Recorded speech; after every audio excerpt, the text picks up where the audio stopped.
यहाँ पे सर्जरी 8 घंटे का जो मुकम्मल तौर पे जो टाइम ड्यूरेशन था, जिसमें कि बच्चों को बेहोश करने से लेके और उनको इंटेंसिव केयर तक शिफ्ट करने का, उसमें कम अज़ कम मैं ये समझता हूँ कि 50 से 55-60 लोगों की इन्वॉल्वमेंट, डॉक्टर्स, नर्सेज, उनमें आप सारे सपोर्ट डिपार्टमेंट्स के भी लोगों को शामिल करें।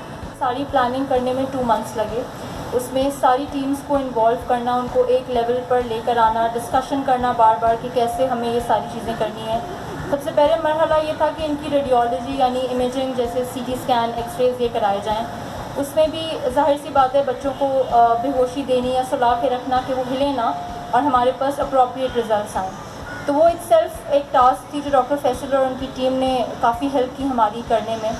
उसमें भी काफ़ी लोग इन्वॉल्व थे। उसके बाद तकरीबन 5 टीम्स, जिसमें जैसे बार बार सबने बताया एनेस्थीसिया है, PICU टीम है। सबसे मेजर प्री ऑपरेटिव प्लानिंग में हमारी वेलफेयर डिपार्टमेंट का बहुत हेल्प थी हमारे लिए। मैं और स्टार साहब जाते रहते थे, अक्सा भी आती थी और हम मिलते रहते थे, उनसे मीटिंग्स करते रहते थे।